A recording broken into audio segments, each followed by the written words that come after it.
ẹ̀sùn burúkú tí wọ́n fi kan gbajúgbajà òṣèré tíátà Yorùbá ọmọ bíbí ìpínlẹ̀ Edo ní ìyún Tóyìn Abraham ẹni tí ọ̀pọ̀ èèyàn mọ̀ sí Tóyìn Àìmàkù tàbí Màmá rẹ̀ ó mà ti di wàhálà báyìí o. Bẹ́ẹ̀ ni Tóyìn Abraham fún rẹ̀ ìyún ìyàwó gbajúmọ̀ òṣèrékùnrin ní Kọ́láwọlé Àjíyẹmí òun náà ti sọ̀rọ̀ sókè o. Ó ti sọ̀rọ̀ síta lórí nǹkan tó ṣẹlẹ̀ tó sì ti jẹ́ kó di mímọ̀ wípé àhesọ lọ̀rọ̀ náà òun kò mọ ohunkóhun nípa ẹ̀. Ǹjẹ́ ọ̀rọ̀ wo ẹ̀sùn wo náà fi kan Tóyìn Abraham tó di wàhálà báyìí? Ó mà ní bí obìnrin télọ̀ kan bó ṣe jáde sórí ẹ̀rọ ayélujára tó fẹ̀sùn kan Tóyìn Abraham pé ó gba aṣọ àwìn lọ́dọ̀ òun láti nǹkan bí ọdún kan àti oṣù méjì sẹ́yìn tí kò sì san aṣọ àwìn náà, tí ò sanwó owó aṣọ àwìn náà. Ó wá kìlọ̀ fún Tóyìn Abraham pé kó tètè wá san gbèsè ẹ̀ bí kò bá fẹ́ kóun yẹ̀yẹ́ ẹ̀ nítorí pé sùúrù ọdún kan àti oṣù méjì ó ti tó àti pé aláwìn lásán ni obìnrin náà.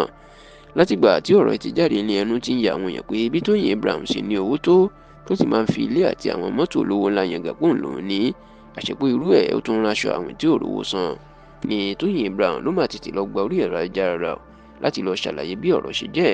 Tóyìn Abraham ní òun kò yá aṣọ àwìn tàbí rán aṣọ àwìn lọ́dọ̀ ọmọbìnrin náà.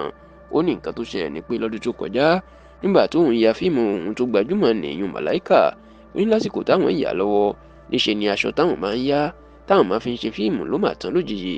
Ó ní ìdí èyí ló jẹ́ kóun kọjú sí àwọn tó wà ní àkóso ìwà aṣọ jáde tóun sọ fún wọn pé àwọn nílò aṣọ. Ó lóun àwọn ni wọ́n lọ yá aṣọ náà lọ́wọ́ obìnrin náà kì í ṣe pé òun rán tàbí pé òun lọ bá a sọ̀rọ̀ pé kó fóun láṣọ. Onígbà tán dẹ̀ kó aṣọ wá táwọn ti lò ó àwọn dá a padà lọ́jọ́ náà ní kíákíá.